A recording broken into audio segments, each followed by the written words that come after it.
Hello, my dear students. Welcome again to my English class. Hope you are doing great. This is Tanbir Al Jaman, Assistant English Teacher, Dirai Government Girls High School, Dirai Sunamganj. My dear students, in my previous class, I have talked about dialogue writing, and I hope you have got a clear idea about dialogue. Today I will discuss on a different topic. This is a grammatical topic, and I hope it will be very helpful for the students of class 8 to 12. So let's start the class.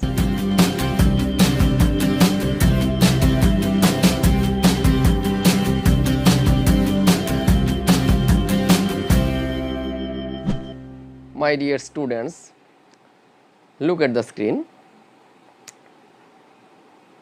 There are two persons. One is Angela and another person is John. Can you guess what are they doing? Yes, actually they are talking to each other. So let's see what they are talking. In the picture you see, John said to Angela, I cannot help you. So look at the sentence. John said to Angela, I cannot help you. Now look at another picture. This is Priscilla, and she is repeating John's speech in her way. John told Angela that he couldn't help her. Dear students, এখানে আমরা দুটি sentence পেয়েছি, আরও অন্যভাবে বলতে গেলে আমরা দুটি স্পিচ পেয়েছি। প্রথম স্পিচে আমরা লক্ষ্য করছি যে জনের যে বক্তব্য, সেই বক্তব্য হুবহু জন যেভাবে বলেছে সেভাবেই এখানে উল্লেখ করা রয়েছে। দ্বিতীয় সেন্টেন্সে জনের বক্তব্য কিন্তু চেঞ্জ হয় নাই, অর্থাৎ জনের কথার অর্থ চেঞ্জ হয় নাই, বাট এখানে আমরা এই বক্তব্যটা জনের আগের কথার মতো এতটা সরাসরি পাচ্ছি না, দ্যাট মিন্স ইনডিরেক্টলি পাচ্ছি। So we can definitely see a difference between two sentences in their forms. অর্থাৎ এই দুইটা সেন্টেন্সের মধ্যে অর্থগত কোনো পার্থক্য নেই, কিন্তু গঠনগত কিছু পার্থক্য আমরা লক্ষ্য করছি। তার মানে এই দুইটা স্পিচের মধ্যে অবশ্যই এই গঠনগত যে পার্থক্য আমরা পাচ্ছি, সেই গঠনগত পার্থক্যের কারণে প্রথম স্পিচকে আমরা বলবো ডিরেক্ট স্পিচ, এবং দ্বিতীয় স্পিচ যেটি আমরা প্রিসিলার মাধ্যমে শুনতে পেয়েছি সেটাকে আমরা বলবো indirect speech. Now dear students, can you guess what will be our today's topic? I think you can, and our today's topic is narration. My dear students, তো আজকে আমরা ন্যারেশন নিয়ে বিস্তারিত আলোচনা করব। সো ন্যারেশন কি? আমার মনে হয় এই আগের যে ছবি এবং আগের যে বক্তব্যগুলো আমরা দেখলাম সেটা থেকে অনেকটাই তোমাদের কাছে স্পষ্ট হয়ে গিয়েছে। তবুও আমি আরেকবার বলি, ন্যারেশন কথাটির অর্থ হলো উক্তি, অর্থাৎ বক্তার বক্তব্যকে আমরা স্পিচ অথবা ন্যারেশন বলে থাকি। এবং ইতিমধ্যে তোমরা দেখেছো যে ন্যারেশন প্রধানত দুই প্রকার, এবং দুই প্রকারের মধ্যে আমরা কিন্তু ডিরেক্ট স্পিচ এবং ইনডিরেক্ট স্পিচ পেয়েছি। এবং এইখানে আমরা জনের যে কথাটা প্রথমে পেয়েছিলাম, যে বক্তব্যটা আমরা প্রথমে পেয়েছিলাম, সেটা ছিল ডিরেক্ট স্পিচের উদাহরণ, এবং যেই জনের কথাটা যখন আমরা প্রিসিলার মাধ্যমে পেলাম সেটা ছিল ইনডিরেক্ট স্পিচের উদাহরণ। অর্থাৎ ডিরেক্ট স্পিচ মিন্স প্রত্যক্ষভাবে বক্তার বক্তব্য যখন হুবহু তুলে ধরা হয় সেটা হলো ডিরেক্ট স্পিচ, আর ইনডিরেক্ট স্পিচ হলো বক্তার বক্তব্য পরোক্ষভাবে তুলে ধরা হবে। অর্থাৎ বক্তার বক্তব্য বক্তা যেভাবে বলছে হুবহু এভাবে থাকবে না। আরেকটা পার্থক্য আমরা দেখতে পারি যে ডিরেক্ট স্পিচের মধ্যে বক্তার যে বক্তব্যটা সেটা কিন্তু ইনভার্টেড কমার ভিতরে থাকে, কিন্তু ইনডিরেক্ট স্পিচে এই ইনভার্টেড কমার কোনো উল্লেখ আমরা দেখি না। সো আমরা এখন চলে যাচ্ছি ডিরেক্ট স্পিচ নিয়ে কিছু কথা বলবো এখন। Now look at the screen very carefully. এখানে একটা ডিরেক্ট স্পিচের উদাহরণ দেয়া রয়েছে। আমরা এই উদাহরণটা যদি লক্ষ্য করি তাহলে দেখব এখানে দুইটা পার্ট রয়েছে। এই সেন্টেন্সের প্রথম যে পার্টটা অর্থাৎ ইনভার্টেড কমার বাইরের যে অংশটা অর্থাৎ হি সেড টু মি, এই অংশটাকে আমরা বলে থাকি রিপোর্টিং স্পিচ, এবং ইনভার্টেড কমার ভিতরের যে অংশটা রয়েছে সেটাকে আমরা বলে থাকি রিপোর্টেড স্পিচ। অর্থাৎ রিপোর্টিং স্পিচের মধ্যে আমরা এই যে হি দেখতেছি সেই হিটা হলো এই রিপোর্টিং স্পিচের স্পিকার বা বক্তা, অথবা আমরা বলতে পারি সাবজেক্ট। এইখানে যে সেইড রয়েছে সেইড হলো ভার্ব, রিপোর্টিং স্পিচের ভার্বকে আমরা বলবো রিপোর্টিং ভার্ব, এবং সবশেষে রয়েছে মি। এই মিটা হলো এই রিপোর্টিং স্পিচের লিসেনার অথবা অবজেক্ট। এখন চলো আমরা দেখে নেই রিপোর্টেড স্পিচ যেটা, সেই রিপোর্টেড স্পিচেও কিন্তু ভার্ব থাকতে পারে, এবং সেই রিপোর্টেড স্পিচের ভার্বকে আমরা বলতে পারি রিপোর্টেড ভার্ব। যেমন এখানে রয়েছে শ্যাল গো, এই গোটা এখানে রিপোর্টেড ভার্ব। মাই ডিয়ার স্টুডেন্টস, তোমরা অবশ্যই জানো, তোমরা যারা 8 থেকে 12 পর্যন্ত যারা পড়াশোনা করো, তোমাদের সিলেবাসে এই ন্যারেশনটা একটা গুরুত্বপূর্ণ গ্রামাটিক্যাল টপিক, এবং এই টপিক থেকে তোমাদের সাধারণত ন্যারেশনের ট্রান্সফর্ম করতে হয়, অর্থাৎ কনভার্ট করতে হয় ন্যারেশনটাকে ডিরেক্ট স্পিচ থেকে ইনডিরেক্টে, এবং কোনো কোনো ক্ষেত্রে আমরা কিন্তু ইনডিরেক্ট থেকে ডিরেক্টও কনভার্ট করার জন্য প্রশ্ন পেয়ে থাকি। মাই ডিয়ার স্টুডেন্টস, এখন আমরা ডিরেক্ট স্পিচ থেকে ইনডিরেক্ট স্পিচে পরিবর্তন করার কিছু বেসিক নিয়ম দেখব। সো প্রথমেই আমরা ডিরেক্ট স্পিচের একটা উদাহরণ লক্ষ্য করি। Look at the screen. He said to me, I shall go with you tomorrow. এই উদাহরণটা যদি লক্ষ্য করো, এটা অবশ্যই ডিরেক্ট স্পিচের উদাহরণ, যেহেতু এখানে বক্তার বক্তব্য সরাসরি দেয়া রয়েছে এবং ইনভার্টেড কমার ভিতরে বক্তব্যটা দেয়া রয়েছে।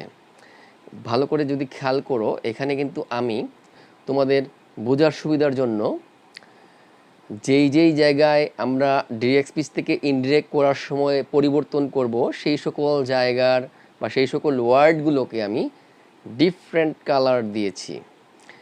এখন এই ডিফারেন্ট কালারগুলো খেয়াল করো, কোথায় কোথায় আমাদের কালারগুলো রয়েছে। তার আগে আমরা একটু এই ডিরেক্ট স্পিচকে ইনডিরেক্ট করার পরে আনসারটা কী হয় সেটা দেখে নেই। Look at the screen. He told me that he would go with me the next day. একটু খেয়াল করো, প্রথম যে চেঞ্জটা আমরা লক্ষ্য করতেছি said, যেটাকে আমরা বলি রিপোর্টিং ভার্ব, এই রিপোর্টিং ভার্বটাকে আমরা চেঞ্জ করেছি। So rule number 1, changing of reporting verb according to the reported speech. এই according to the reported speech বলতে আমরা বোঝাতে চাচ্ছি সেন্টেন্স, ওই রিপোর্টেড স্পিচের সেন্টেন্সটা যে সেন্টেন্সে থাকবে ওই সেন্টেন্স অনুযায়ী রিপোর্টিং ভার্বের পরিবর্তন হবে। এক এক সেন্টেন্সে এক এক ধরনের পরিবর্তন হতে পারে। সো এখানে প্রথম যে রুলটা আমরা পেলাম সেটা হলো চেঞ্জিং অফ রিপোর্টিং ভার্ব। 2 নম্বর যে পরিবর্তন আমরা লক্ষ্য করছি সেটা হলো কমা অ্যান্ড ইনভার্টেড কমাস। এই জায়গায় আমরা একটা কনজাংশন নিয়ে আসছি দ্যাট, অর্থাৎ rule number 2, replacing the comma and inverted commas with an appropriate conjunction.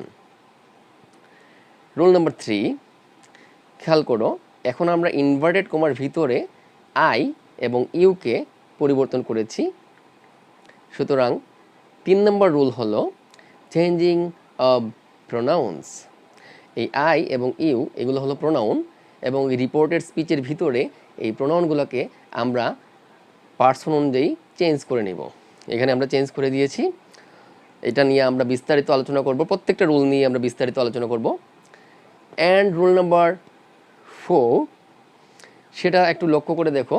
Rule number 4, এটা চেঞ্জ হয়েছে ভার্বের মধ্যে, অর্থাৎ টেন্সের পরিবর্তন, রিপোর্টেড স্পিচের টেন্সের পরিবর্তন।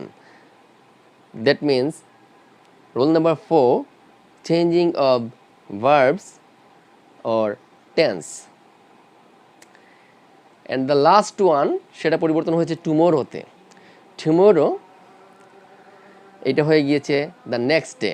So rule number 5, changing of adverbs. কিছু কিছু অ্যাডভার্ব রয়েছে, যেমন টুমোরো এটা হয়ে গিয়েছে নেক্সট ডে। এরকম কিছু কিছু অ্যাডভার্ব রয়েছে যেগুলোকে আমাদের পরিবর্তন করতে হয়। সো এই 5টি পরিবর্তন আমরা খেয়াল করলাম। Number 1, changing of reporting verbs according to the reported speech. Number 2, replacing the comma and inverted commas with an appropriate conjunction. Rule number 3, changing of pronouns. Rule number 4, changing of verbs or tense of the reported speech. And last one, rule number 5, changing of adverbs. So my dear students, এখন আমরা এই 5টি rules ধারাবাহিকভাবে আলোচনা করব। খুব সহজে মনে রাখার কিছু উপায় আমি টেকনিক তোমাদেরকে বলে দিব। তো প্রথমে আমরা পেয়েছিলাম চেঞ্জিং অফ রিপোর্টিং ভার্ব। এখানে একটা জিনিস বুঝতে হবে যে বলা হয়েছে যে according to the reported speech, অর্থাৎ according to the sentence of reported speech. Reported স্পিচের সেন্টেন্স অনুযায়ী রিপোর্টিং ভার্বটা পরিবর্তন হবে। এখন সেন্টেন্স আমরা জানি 5 ধরনের সেন্টেন্স রয়েছে অর্থের দিক থেকে। এই 5 ধরনের সেন্টেন্স অনুযায়ী এখানে কিন্তু রিপোর্টিং ভার্বের এক এক ধরনের চেঞ্জ হতে পারে। তো আমরা প্রথমে অ্যাসার্টিভ সেন্টেন্সে রিপোর্টিং ভার্বের কী কী চেঞ্জ হয় সেটা জানব, এবং আমার পরবর্তী ক্লাসগুলোতে আমি কিন্তু ধারাবাহিকভাবে ন্যারেশনের অন্যান্য সেন্টেন্সে কীভাবে চেঞ্জ করতে হয় সেটা আমি তোমাদেরকে বলে দিব। তো প্রথমে আমরা দেখে নিই অ্যাসার্টিভ সেন্টেন্সে রিপোর্টিং ভার্বের পরিবর্তন। তো প্রথমেই খেয়াল করো, রিপোর্টিং স্পিচে যদি লিসেনার অথবা অবজেক্ট না থাকে, সেই ক্ষেত্রে রিপোর্টিং যে ভার্বটা সেটা সে থাকুক অথবা সেইজ থাকুক অথবা সেইড থাকুক, সেটার কোনো পরিবর্তন হবে না। অর্থাৎ আমরা ইনডিরেক্ট স্পিচে সেকে সেই লিখব, সেইজকে সেইজই লিখব, আবার সেইডকে সেইডই লিখব। আবার লক্ষ্য করো, যদি রিপোর্টিং স্পিচে লিসেনার থেকে থাকে, লিসেনার কি বা অবজেক্ট কি তোমরা অবশ্যই জানো, ইতিমধ্যে আমরা আলোচনা করেছি। যদি অবজেক্ট অথবা লিসেনার থাকে, সেই ক্ষেত্রে আমরা রিপোর্টিং ভার্বটা সের জায়গায় আমরা লিখব টেল, সেইজের ক্ষেত্রে আমরা লিখব টেলস, আবার সেইডের ক্ষেত্রে লিখব টোল্ড, অর্থাৎ টেন্স অনুযায়ী আমরা এটা লিখব। সো এই ছিল রিপোর্টিং ভার্বের চেঞ্জ। আরেকটা জিনিস এখানে খেয়াল করো, যে যদি দেখা যায়, আমরা তো সাধারণত প্যাসেজ ন্যারেশন তোমাদের আসবে 8 থেকে 12 পর্যন্ত যেই ন্যারেশনগুলো হয় চেঞ্জ করতে হয় প্যাসেজ ন্যারেশন। তো সেখানে দেখা যায় যে অনেক সময় দুইজন বক্তা, একজন লিসেনার, একজন স্পিকার থাকে, একজন আরেকজনকে প্রশ্ন করে উত্তর দেয়। তো উত্তরের ক্ষেত্রে যদি আমরা প্রশ্নের উত্তরে কিন্তু সেইডের জায়গায় আমরা চাইলে রিপ্লাই অথবা রিপ্লাইজ অথবা রিপ্লাইরও কিন্তু লিখতে পারি। এবার চলো আমাদের দ্বিতীয় যে ব্যাপারটা ছিল, নিয়মটা ছিল, সেটা ছিল যে কমা এবং ইনভার্টেড কমাজ পরিবর্তন হয়ে সেখানে আমরা কনজাংশন ইউজ করব। অ্যাসার্টিভ সেন্টেন্স কমা এবং ইনভার্টেড কমাজ এগুলা পরিবর্তন হয়ে আমরা কনজাংশন লিখব দ্যাট। একটা উদাহরণ আমরা লক্ষ্য করি, আমি এখানে শুধুমাত্র রিপোর্টিং স্পিচের উদাহরণটা দিয়েছি, খেয়াল করো। হি সেড টু মি কমা এবং ইনভার্টেড কমা, ইনভার্ট কমার মধ্যে কিছু নাই, অর্থাৎ রিপোর্টের স্পিচটা এখানে লেখা নাই। আমি শুধুমাত্র, যেহেতু আমরা এই মুহূর্তে রিপোর্টিং স্পিচের চেঞ্জগুলো দেখতেছি, সেহেতু আমি ওই অংশ লিখি নাই। খেয়াল করো এইখানে আমরা সেইডের জায়গায় লিখছি টোল্ড। কারণ কি? কারণ হলো এখানে অবজেক্ট রয়েছে, তাই না? আচ্ছা, এবং আরেকটা জিনিস খেয়াল করো, কমা এবং ইনভার্টেড কমা উঠিয়ে আমরা এখানে পরিবর্তন করে লিখেছি কি, কনজাংশন নিয়ে আসছি দ্যাট। তো এই ছিল প্রথম দুইটা নিয়ম। রিপোর্টিং স্পিচ অর্থাৎ ইনভার্টেড কমার বাইরের যে অংশ সেখানে যে পরিবর্তন বা সেখানে যে চেঞ্জটা আমরা করে থাকি সেটা আমরা দেখলাম। মাই ডিয়ার স্টুডেন্টস, তো তৃতীয় যে নিয়মটা, এখানে আমরা একটা খুব টেকনিক শিখব প্রোনাউনের ক্ষেত্রে। আমরা এই টেকনিকটা অ্যাপ্লাই করব কীভাবে প্রোনাউন চেঞ্জ করতে হয় ডিরেক্ট থেকে ইনডিরেক্ট স্পিচের ক্ষেত্রে। প্রোনাউনের ক্ষেত্রে আমরা এই যে SON সান, এই টেকনিকটা আমরা খেয়াল করব। SON সান বলতে আসলে আমরা কি বোঝাচ্ছি একটু ব্যাপারটা ক্লিয়ার হওয়া যাক। খেয়াল করে দেখো, এস এর উপরে লেখা আছে ফার্স্ট পারসন, আবার ও এর উপরে লেখা আছে সেকেন্ড পারসন, আর এন এর উপরে লেখা আছে থার্ড পারসন। অর্থাৎ রিপোর্টেড স্পিচের ভিতরে যে প্রোনাউনগুলা, সেই প্রোনাউনটা ফার্স্ট পারসনও হতে পারে, থাকতে পারে, সেকেন্ড পারসনও থাকতে পারে, থার্ড পারসনও থাকতে পারে। এখন ফার্স্ট পারসনে যদি থাকে সেই ক্ষেত্রে আমরা এস রুলসটা ফলো করবো। এস মানে কি? এস মানে হলো অর্থাৎ রিপোর্টেড স্পিচের ভিতরে যদি ফার্স্ট পারসন থাকে সেই ক্ষেত্রে এস মানে সাবজেক্ট অনুযায়ী, অর্থাৎ রিপোর্টিং স্পিচের সাবজেক্ট, অর্থাৎ ইনভার্ট কমার বাইরের অংশ যেটা, সেই রিপোর্টিং স্পিচের সাবজেক্ট অনুযায়ী আমরা প্রোনাউনটা চেঞ্জ করব। আমরা একটু পরে উদাহরণ দেখব। আবার দেখো সেকেন্ড পারসন অর্থাৎ যদি এই প্রোনাউনটা সেকেন্ড পারসনে থাকে সেই ক্ষেত্রে আমরা ও মানে অবজেক্ট, যেটাকে আমরা বলি লিসেনার, সেই রিপোর্টিং স্পিচের অবজেক্ট অনুযায়ী আমরা প্রোনাউনটা চেঞ্জ করব। এবং লাস্ট ওয়ান এন অর্থাৎ থার্ড পারসন যদি থাকে প্রোনাউনটা, সেই ক্ষেত্রে আমরা নো চেঞ্জ, কোনো পরিবর্তনই করব না, অর্থাৎ থার্ড পারসনের ক্ষেত্রে আমরা থার্ড পারসনটাই লিখে দিব। সো এই ছিল আমাদের প্রোনাউন পরিবর্তনের প্রক্রিয়া। এখন আমরা একটা উদাহরণ লক্ষ্য করি। Look at the screen. তো এখানে প্রোনাউনের পরিবর্তনটা কিভাবে হলো সেটা আমরা একটু বিশ্লেষণ করব। সো এখানে একটু খেয়াল করে, ইনভার্টেড কমার ভিতরের যে অংশ সেটাকে আমরা বলি রিপোর্টেড স্পিচ। এই রিপোর্টেড স্পিচের মধ্যে আমরা তিনটা প্রোনাউন পেয়েছি, একটা আই, একটা দেম, আর একটা হলো ইউ। এখন খেয়াল করো, আই এটা হলো ফার্স্ট পারসন প্রোনাউন, এবং এই ফার্স্ট পারসনে থাকার কারণে এটা চেঞ্জ হবে কিসের মাধ্যমে? আমরা একটু আগে দেখেছি, এস মিনস রিপোর্টিং স্পিচের সাবজেক্ট। সেই রিপোর্টিং স্পিচের সাবজেক্ট অনুযায়ী আমরা এটাকে পরিবর্তন করব। রিপোর্টিং স্পিচের সাবজেক্টটা কি এখানে? হি। সুতরাং আনসারটা আমরা কি লিখছি? হি। একইভাবে খেয়াল করো, ইউ এটা আছে সেকেন্ড পারসনে। সো এই সেকেন্ড পারসন হলে আমরা উপরে দেখো খেয়াল করে ও মানে অবজেক্ট অনুযায়ী চেঞ্জ করব। সুতরাং এখানে রিপোর্টিং স্পিচে অবজেক্টটা কি? সেটা হলো মি, আর মি থেকে আমরা আনসার লিখছি কি? আই। এখানে একটা কথা উল্লেখ করতে হবে যে মিটা কেন আই হলো? মি আই হলো এই জন্য কারণ রিপোর্টেড স্পিচের মধ্যে আমাদের যে প্রোনাউনটা যেই ফর্মে থাকবে, এইটা এখানে আছে নমিনেটিভ ফর্মে। সুতরাং এটাকে আমাদেরকে কিন্তু ওই রিপোর্টিং স্পিচের অবজেক্টটাও কিন্তু নমিনেটিভ ফর্মেই কিন্তু আমাদেরকে আনসারে লিখতে হবে। এই জন্য আমরা মিকে কি লিখছি? আই লিখেছি। তারপরে খেয়াল করো লাস্ট ওয়ান দেম, এই দেমটা এখানে থার্ড পারসন, সুতরাং এইটা চেঞ্জ হবে নাম্বার 3। সেই 3টা কি? এন, দ্যাট মিনস নো চেঞ্জ, দেমের কোনো পরিবর্তন হবে না, কারণ থার্ড পারসনের প্রোনাউনকে আমরা যেভাবে রয়েছে সেভাবেই আমরা রেখে দিব। এইগুলো আমাদের প্রোনাউনের আলোচনা। আশা করি তোমরা প্রোনাউন নিয়ে তোমাদের আর কোনো সমস্যা থাকবে না, কীভাবে প্রোনাউন চেঞ্জ করতে সেটা নিয়ে তোমাদের কোনো প্রবলেম আর থাকবে না। ডিয়ার স্টুডেন্টস, এই মুহূর্তে আমরা 4 নম্বর নিয়মে রয়েছি। তো 4 নম্বর নিয়মে আমরা দেখব টেন্সের পরিবর্তন করা।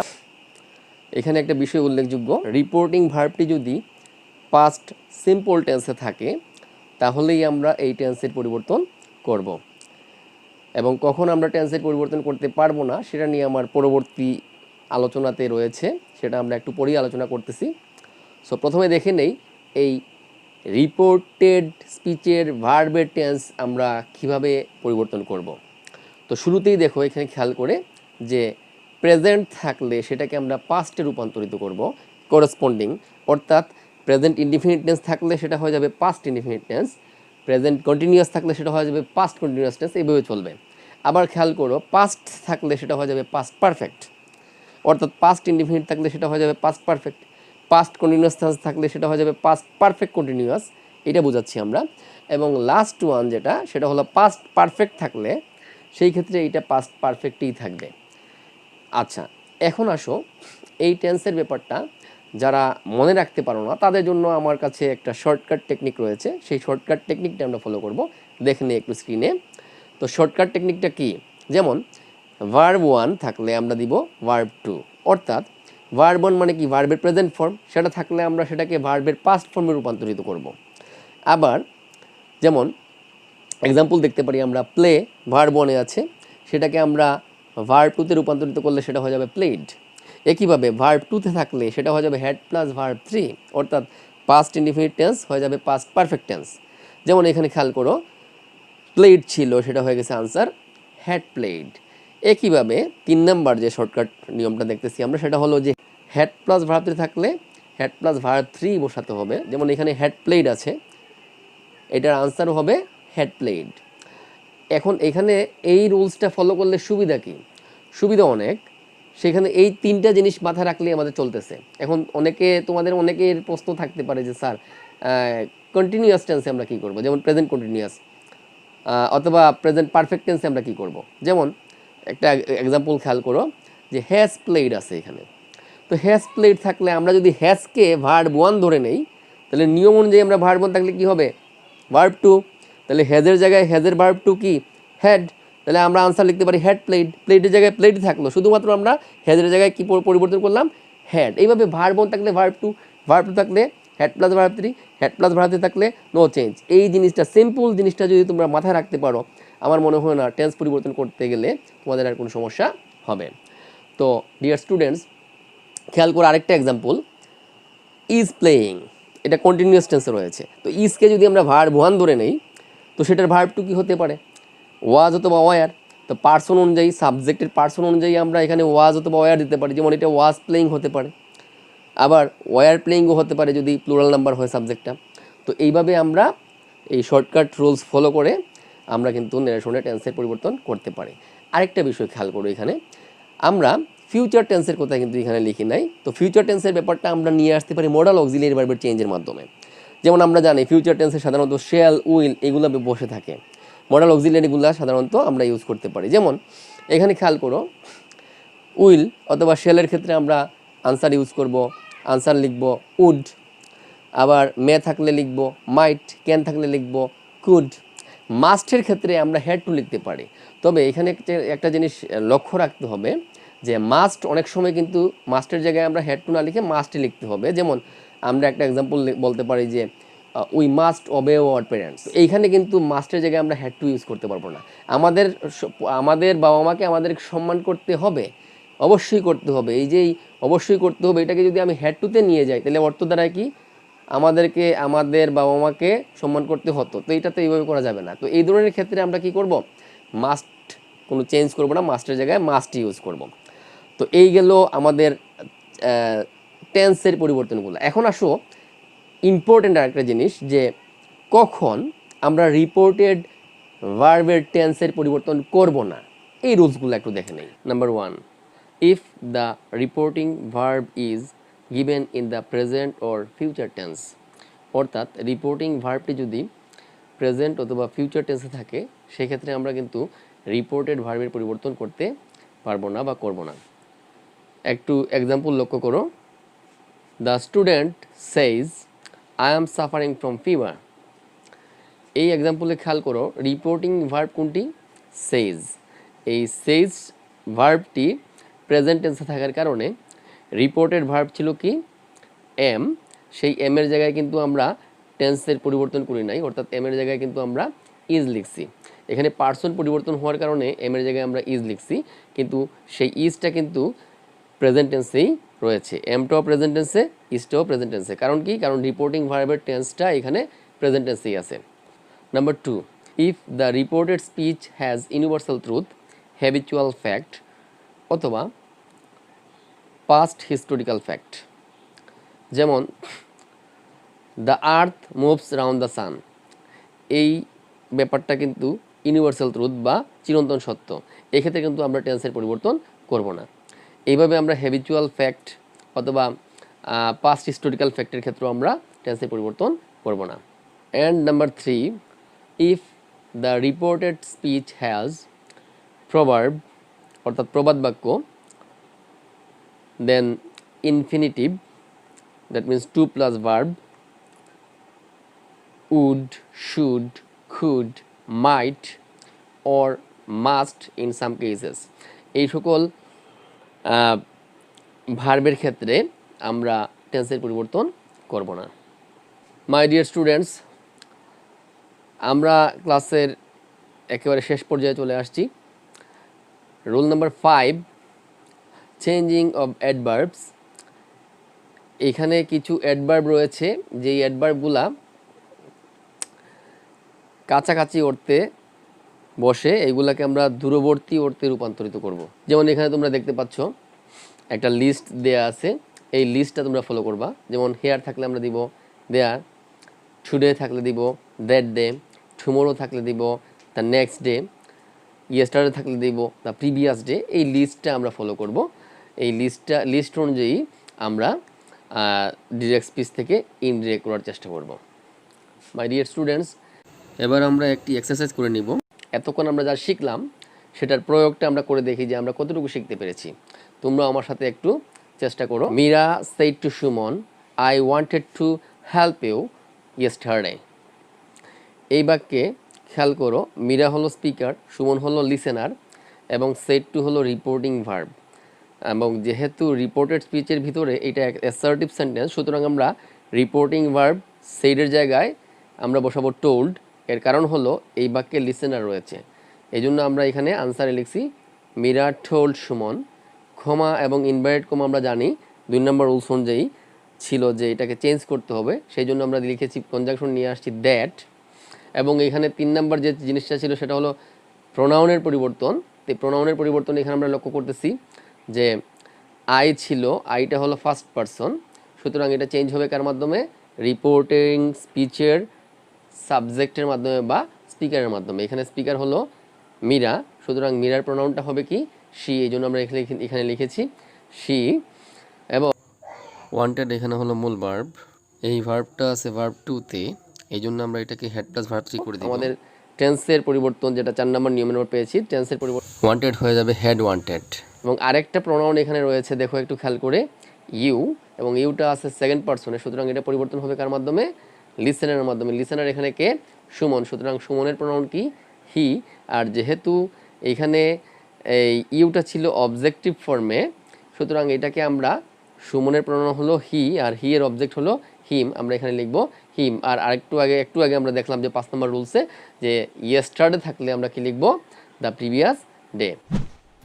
মাই ডিয়ার স্টুডেন্টস, আশা করি তোমরা ন্যারেশন সম্পর্কে ভালো একটা ধারণা লাভ করেছো এবং এই মুহূর্তে তোমরা ন্যারেশনে ডিরেক্ট স্পিচ থেকে ইনডিরেক্ট করতে পারবে। সো এখন তোমরা বাসায় এগুলো প্র্যাকটিস করো এবং নেক্সট ক্লাস, এটা ছিল ন্যারেশনের পার্ট 1, আমরা পরবর্তী ক্লাসগুলোতে ন্যারেশন শেষ করার চেষ্টা করব। পরবর্তী ক্লাসগুলো দেখার আমন্ত্রণ থাকলো। টিল দেন, আল্লাহ হাফেজ।